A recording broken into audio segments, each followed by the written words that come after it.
How lovely are thy tabernacles, O Lord of hosts! My soul longeth and fainteth for the courts of the Lord. This was the psalm that Cardinal Logue read aloud in May 1899 in his sermon during the solemn dedication of the Sacred Heart Church in Omagh. For 100 years since, the church has stood proud above the town, a beacon of Christ for miles around. When this church was first opened, it represented the culmination of many years of hard work, determination and dedication by a people who have long since passed away. What they left behind was more than just a building. They left behind a part of themselves within the very walls and grounds of this place. Though it was not for the glory of their name that they did so, but that you and I and future generations can celebrate the glory of God.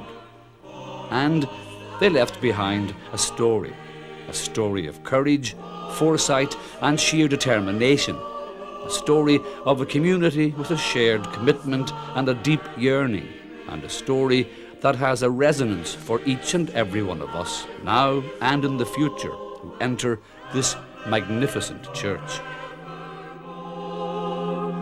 O Sacred Heart of Jesus, we love thee and adore.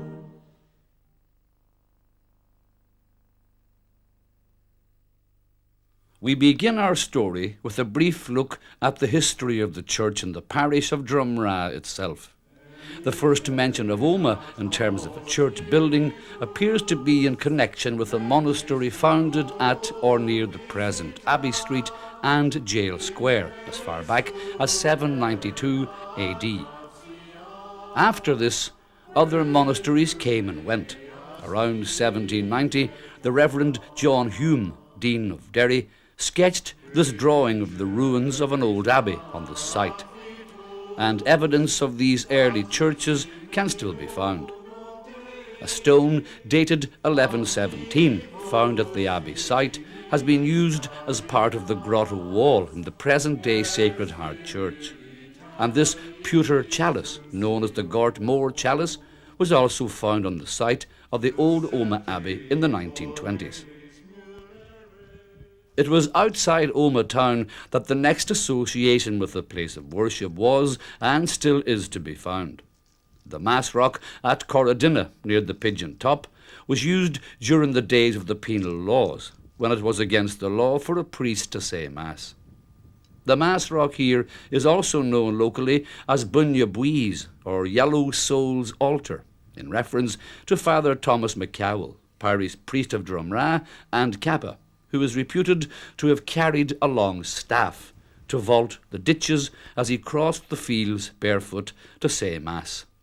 Father McCowell died in August 1721 and is believed to have been buried here at the old Drumragh Church along the Kevlin Road. Originally, the church here was probably under the care of the monks at the Omagh Abbey. Tradition has it was destroyed by Cromwellian soldiers who planted their guns on Cannon Hill and replaced with a church for Protestant worship.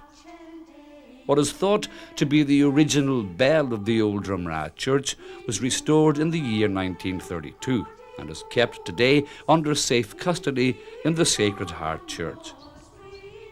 It was another Father McCowell, Father Terence, who was associated with the next Catholic church known to have been built in the parish of Drumragh.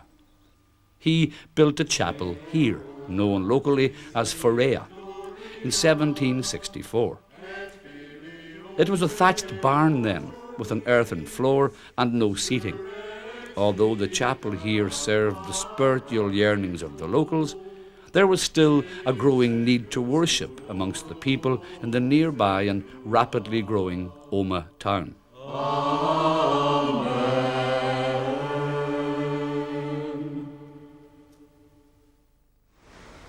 It is believed that initially Mass was said in a house here in Market Street on the site of the present Northern Bank. The next definite location of a Catholic church in the town area was at the Derry Road around 1795, on the site now occupied by a building known as Moorfield. The church that once stood here was a small building with no spire or belfry and could accommodate about 400 people. In 1829, the chapel of St. Peter and St. Paul was dedicated here on the site of the present St. Columkille's Primary School. It was erected by the then parish priest, Father Charles McCaffrey, and cost a mere £700. It had 3 galleries and could accommodate 1,500 people. Apparently, there were only a few pews or benches, so most people stood on the clay floor.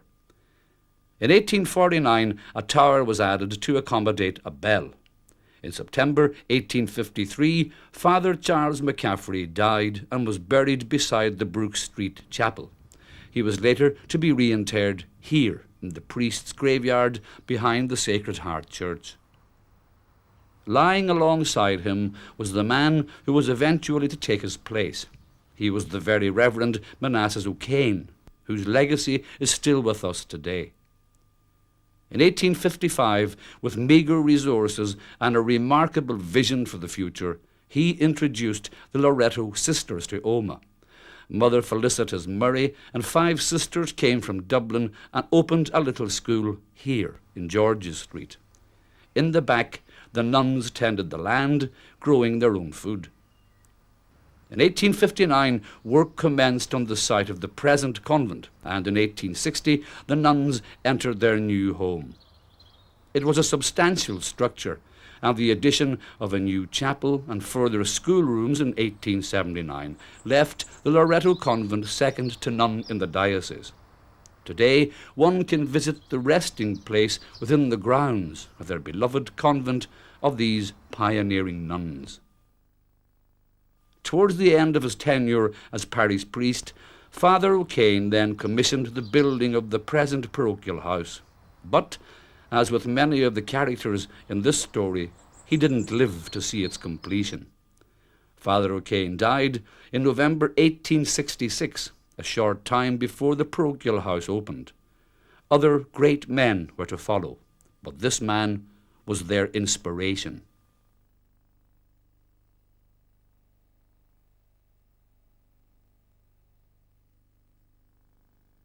His curate, the Reverend Bernard McNamee, was appointed in his stead, a man who on his own death was to have given 53 years of priesthood to the Drumragh parish, and the man without whom no history of the Sacred Heart Church can be written, for it was he who conceived and drove the project.